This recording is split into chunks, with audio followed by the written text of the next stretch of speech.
آپ قرآن پر چلیں، حدیث پڑھیں بس، باقی یہ بزرگوں کی اور ان لوگوں کی کیا حیثیت ہے معاذ اللہ۔ تو اس حوالے سے اگر ایک ذہن مل جائے کہ جب صحابہ کا یا اہل بیت کا یا ولیوں کا ذکر ہو، ایک مسلمان کا طرز گفتگو کیا ہونا چاہیے؟ مسلمان ہمیشہ باادب ہوتا ہے، احترام کرنے والا ہوتا ہے۔ دیکھیں علی اصغر صاحب نے بھی پچھلے دنوں اس پر اچھا کلام کیا اور پوری قرآن کی آیت سے بتایا کہ جو جملہ بعض لوگوں کی زبان پہ آیا ہوا کہ بابے تو کوئی شے نہیں، جی تو حالانکہ یہ جو طرز ہے، یہ جو انداز ہے، جی یہ اسلامی تربیت کے بالکل خلاف ہے۔ نبی پاک صلی اللہ تعالیٰ علیہ وسلم تو یہ ارشاد فرماتے ہیں کہ من لم یرحم صغیرنا ولم یوقر کبیرنا فلیس منا، واہ، کہ جو ہمارے چھوٹوں کے پر رحم نہ کرے اور ہمارے بڑوں کی تعظیم نہ کرے وہ تو ہم میں سے ہے ہی نہیں۔ ٹھیک ہے؟ سبحان تو اب انداز گفتگو کہ وہ کوئی شے نہیں ہے، کوئی چیز نہیں ہے، کیسے نہیں ہے؟ اللہ تبارک و تعالیٰ کی بارگاہ میں ان کا کیا مقام و مرتبہ ہوتا ہے۔ صحیح بخاری شریف کی حدیث مبارکہ ہے کہ نبی پاک صلی اللہ علیہ وسلم نے ارشاد فرمایا کہ ان اللہ اذا احب عبدا، کہ اللہ پاک جب کسی بندے سے محبت کرتا ہے، حالانکہ اللہ جل شانہ اپنی مخلوق سے محبت ویسے ہی فرماتا ہے، صحیح، یہاں محبت اور بندے سے مراد وہ نیک صالح بندہ ہے جس کو ہم ولی کہتے ہیں، اللہ کا ولی کہتے ہیں، اس سے اللہ پاک جب محبت کرتا ہے تو جبریل امین کو اپنے پاس بلاتا ہے اور فرماتا ہے کہ انا احبہ، میں اس سے محبت کرتا ہوں، فاحبہ، تو اس سے محبت کر۔ جبریل امین اس سے محبت کرتے ہیں، واہ، پھر وہ اہل آسمان میں اعلان کرتے ہیں کہ فلاں بندے سے اللہ پاک محبت کرتا ہے، تم بھی اس سے محبت کرو۔ آسمان والے اس سے محبت کرتے ہیں، ثم یودع له القبول فی الارض، پھر اس کے بعد جو زمین والے ہوتے ہیں ان کے دل کے اندر، ان کے دل میں اس بندے کی مقبولیت کو رکھ دیا جاتا ہے۔ سبحان اللہ، یعنی کون سے لوگ؟ جو نیک صالح اللہ کے بندے ہوتے ہیں، جو دین کی طرف راغب ہوتے ہیں، ان کے دلوں کے اندر ان کی محبت رکھ دی جاتی ہے۔ تو وہ کون ہیں؟ اللہ کے نبی، اللہ کے اولیاء ہیں، ٹھیک ہے، صحابہ ہیں، اہل بیت اطہار ہیں۔ تو یہ ان کا طرز عمل، ان کا طریقہ کار ہوا کرتا تھا۔ تو یہ جو ادب اور احترام کا جو طریقہ کار ہے، یہ اسلاف سے نبی پاک صلی اللہ تعالیٰ علیہ وسلم کی تعلیمات اسلاف نے لی اور آگے چلاتے ہوئے آئے ہیں۔ جی، ہمیشہ احترام کے ساتھ ہمارے یہاں بزرگوں کا یہ نام لیا جاتا رہا، چاہے وہ صحابہ کرام علیہم رضوان ہوں، اہل بیت اطہار ہوں، اولیاء ہوں، شہداء ہوں، ان کا نام ہمیشہ ادب اور احترام کے ساتھ لیتے ہیں۔ یہ تو اصول ہے، ضابطہ ہے۔ قرآن مجید فرقان حمید میں اللہ جل شانہ نے والدین کے لیے یہ فرمایا کہ اگر وہ بڑھاپے میں سے وہ دونوں پہنچ جائے یا ان میں سے کوئی ایک بڑھاپے کو پہنچ جائے، فلا تقل لہما اف، انہیں اف نہ کہو۔ جی، اف کا کلمہ کہا گیا کہ اف نہ کہو، تو علماء نے اس مقام پر، مفسرین نے اس مقام پہ لکھا کہ اف یہ سب سے ہلکا کلمہ ہے کہ جو بندے کو تکلیف کے وقت نکلتا ہے۔ اچھا، ٹھیک ہے، تو ان کے ادب اور احترام کے پیش نظر ان کو اف کا کلمہ نہ کہو۔ ٹھیک ہے،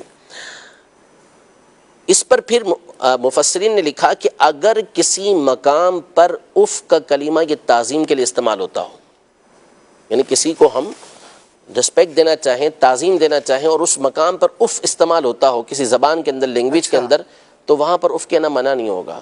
وجہ کیا ہے؟ وجہ یہ ہے کہ یہاں جو منع کرنے کی بیسک بنیادی وجہ تھی وہ یہ تھی کہ اس سے ان کو تکلیف ہوتی ہے، اذیت ہوتی ہے کہ ہماری اولاد نے ہمارے سامنے اف بھی کیسے کیا۔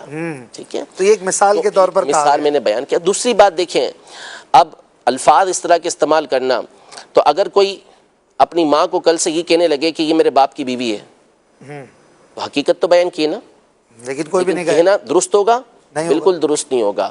تو جو طریقہ کار ہوتا ہے، اب صحابہ کے بارے میں اس طرح کا لفظ استعمال کرنا، جملہ استعمال کرنا، یہ تعلیم کے خلاف ہے، اور اللہ کی بارگاہ میں ان کا مقام، ایک تو یہ حدیث پاک میں نے آپ کے سامنے بیان کی، اور پھر اس کے بعد جو بخاری شریف کی مشہور و معروف حدیث مبارکہ، حدیث قدسی، اس کو دیکھیں تو اللہ کی بارگاہ میں ان اولیاء کا مقام ظاہر ہوتا ہے۔ ارشاد فرمایا من عاد لی ولیا فقد آذنتہ بالحرب، جو میرے کسی ولی سے عداوت رکھتا ہے تو میں اس کو جنگ کا اعلان دیتا ہوں۔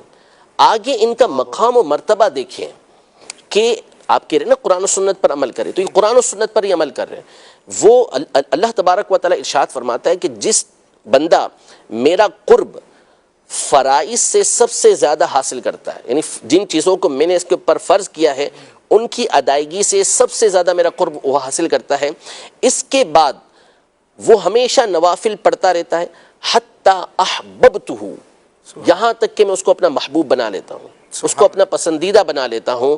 اور جب میں اس کو اپنا پسندیدہ بنا لیتا ہوں تو میں اس کے کان بن جاتا ہوں. واہ. وَكُنْتُ سَمْعَهُ الَّذِي يَسْمَعُ بِهِ، سبحان کہ اس کے کان بن جاتا ہوں جس کے ذریعے وہ سنتا ہے.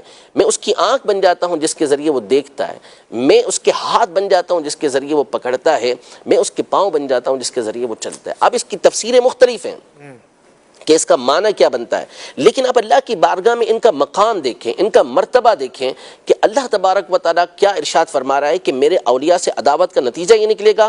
پھر اس کے بعد متصل یہ بات ارشاد فرمائی جا رہی ہے کہ اللہ کی بارگاہ کے اندر ولی بننے والے ان کا مقام و مرتبہ یہ ہے کہ اللہ ان کو اپنا محبوب بناتا ہے. ان کے باڈی پارٹس کے بارے میں فرمایا کہ اللہ کا نور جلال اس میں داخل ہوتا ہے.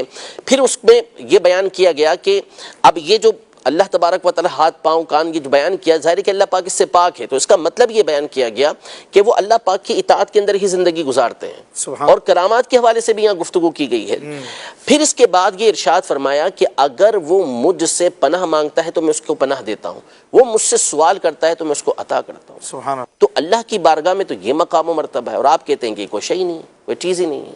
اور پھر میں آپ کو بتاؤں کہ دیکھیں، بندہ جب ابتدا چھوٹے طبقے سے، چھوٹے درجے سے کرتا ہے نا، جی. یعنی پہلے وہ اللہ کے ولیوں پر اس طرح کی باتیں کرتا ہے، تو کبھی بھی یاد رکھیے گا کہ اب وہ اس دروازے پہ نہیں رکے گا. یہ دروازہ ہوتا ہے جو، یعنی یہ وہ جگہ ہوتی ہے جس کو کہتے ہیں کہ یہاں سے دروازہ کھل گیا، اب اس نے آگے ہی بڑھنا ہے. اب اس کے بعد وہ تابعین پر آئے گا، تابعین کے بعد وہ صحابہ پر آئے گا، اور وقت آئے گا کہ وہ انبیاء کے بارے میں بھی اس طرح کی گفتگو کرے گا. اللہ. کیوں؟ اس لیے کہ یہ لوگ پردہ اور یہ لوگ دروازہ ہیں. یہاں پر اگر بندہ رکا رہتا، یہاں سے وہ جری ہو گیا. صحیح. جیسے قاتل ہوتا ہے، مجرم ہوتا ہے، وہ ابتدا میں تو ظاہر سی بات ہے کہ چھوٹے موٹے کام کرتا ہے، پھر آہستہ آہستہ آہستہ پھر وہ بڑے بڑے جرائم کرنا یہ شروع ہو جاتا ہے. تو اس لیے ہمیشہ جو بزرگان دین ہیں، اسلاف ہیں، ان کا ادب اور احترام، اور نام بھی ادب و احترام ہی کے ساتھ لینا چاہیے. ہمیں تو سکھایا گیا شروحات حدیث کے اندر، امام نووی رحمۃ اللہ تعالی علیہ اور کئی بزرگوں نے لکھا کہ جب صحابہ کا نام آئے تو تعظیم کے ساتھ رضی اللہ تعالی عنہم کہنا، اور اسی طرح جب اولیاء کا نام آئے تو رحمہ اللہ کہنا. یہ تو ہمیں تعلیم دی گئی ہے اس چیز کی کہ ہم نے اس انداز میں گفتگو کرنی ہے. اور یہ کہ نئی بالکل لاجک اور نیا طریقہ کار، اور اس کے پیچھے ایک بہت بڑی وجہ ہے. اور یہ چونکہ آپ نے سارے بھی تک جتنے سوال کیے ہیں ان ایکسپیکٹڈ ہیں سارے، تو اب یہ ایک پورا پیچھے ایک وجہ ہے اس کی کہ یہ کیوں اس طرح کیا جا رہا ہے. سب سے بڑی وجہ یہ ہے کہ اسلاف سے جب تک آپ کا تعلق باقی رہے گا آپ کو گمراہ نہیں کیا جا سکے گا، آپ کو اپنے پیچھے نہیں چلایا جا سکے گا. اپنے پیچھے چلانے کا جو صحیح طریقہ، جو شارٹ کٹ طریقہ ہے وہ یہ ہے کہ آپ اسلاف سے ان کا تعلق توڑ دیں. جب اسلاف سے تعلق توڑ دیا تو اب منمانی کرنی ہے، جو چاہے آپ کرتے رہیں، جو چاہے آپ بولتے رہیں. اب جب حوالہ پیش کیا جائے گا کہ جی یہ تو فلاں مفسر نے یہ بات کہی ہے، جنہوں نے اپنی ساری زندگی اس فن کے اندر گزاری ہے، فلاں محدث نے یہ بات کہی ہے، فلاں فقیر، وہ تو کچھ ہی نہیں، وہ تو کوئی چیز ہی نہیں ہے. تو اس کا مطلب تو یہ ہوا نا کہ آپ نے تو تمام کو بے وقعت کر دیا کہ نہیں، ان کی وقعت ہوگی تو امت ان کی بات مانے گی. اور یہ وہ لوگ تھے کہ جو سلسلہ در سلسلہ ہمیں نبی پاک صلی اللہ تعالیٰ علیہ وسلم تک پہنچا رہے تھے، لیکن انہوں نے وہ جو کڑی آ رہی تھی اس سے کاٹ دیا کہ نہیں ڈائریکٹ ہمارا راستہ، حالانکہ یہ امت کے طریقہ کار کے خلاف ہے. اور ہمیشہ آپ دیکھ لیں کبھی بھی یہ توہین والا انداز آپ کو امت کے اندر جو نیک سارے لوگ ہیں کبھی ان کے اندر نہیں ملے گا. ٹھیک ہے، اب یہ پچھلے 1400 سالوں میں اس طرح ہمیں اچھے لوگوں میں، صالحین میں نہیں ملتا. بالکل نہیں تو ملتا. لگتا ہے جیسے کہ آج کوئی آیا اور وہ کہتا ہے پچھلے سارے غلط تھے، میں ہی صحیح ہوں.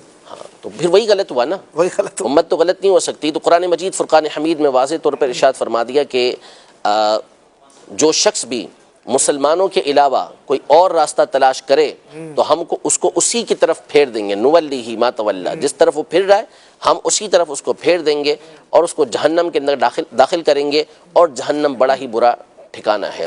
تو مسلمانوں کا راستہ اختیار کرنے کا حکم دیا گیا. اور جیسا کہ مفتی صاحب نے بھی بیان کیا اس دن کے صراط الذین انعمت علیہم، یہ تو آپ جب تک صراط الذین انعمت علیہم انعام یافتہ بندوں کا ذکر نہ کریں اس وقت تک تو آپ کی نماز ہی پوری نہیں ہوتی. اور پھر اس کے بعد جب التحیات کے اندر اب آتے ہیں تو السلام علینا وعلی عباد اللہ الصالحین، صالحین کا مطلب ہی اولیاء ہوتا ہے، نیک لوگ ہوتے ہیں، تو ان کے لیے آپ کو دعا کرنا ضروری ہوتا ہے۔ تو ہمیں تو یہ تعلیم و تربیت دی جا رہی ہے کہ ہم ان کے لیے دعائیں کریں، ہم ان کے طریقہ کار کو اختیار کریں، اور ہمیشہ سے مسلمان یہ طریقہ کار اختیار کرتے ہوئے آ رہے ہیں۔ یہ ایک نئی طریقے کا نیا طرز نکلا، نیا انداز نکلا، اور پھر اس کے بعد اب ہمارے سامنے اس کے اثرات جو ہے وہ دیکھ رہے ہیں ہم۔ ہے تو بہت تھوڑا سا اس کا اثر، کوئی بہت بڑا اثر نہیں ہے، صرف سوشل میڈیا کا ایک ہوا ہوتا ہے کہ جس کے ذریعے چیزیں ہو جاتی ہیں، ورنہ گراؤنڈ ریئلٹی یہ ہوتی ہے کہ ایسے لوگوں کی کوئی حیثیت اور حقیقت نہیں ہوتی۔ دیکھنے والے، کمنٹس دینے والے، گفتگو کرنے والے بھی عمومی طور پہ وہ ہوتے ہیں کہ جو مخالف ہوتے ہیں اور اپنے بے وقوفانہ طرز کی وجہ سے ایسے لوگوں کو پروموٹ کر رہے ہوتے ہیں، ورنہ ان کے فالوورز آٹے میں نمک تو بہت بڑی چیز ہے، کچھ بھی نہیں ہوتے، حقیقت یہ ہے۔ تو اصل یہ ہے کہ ہمیشہ سے مسلمان یہ صحابہ سے، اہل بیت سے، اپنے اسلاف سے متصل رہے ہیں، ان کے ساتھ جڑے ہوئے رہے ہیں، اور انشاءاللہ قیامت تک یہ سلسلہ چلتا رہے گا۔ اس طرح کے لوگ آتے جاتے یہ ہمیشہ رہے ہیں، اور علماء ان کا اچھی انداز میں رد کرتے ہی رہے۔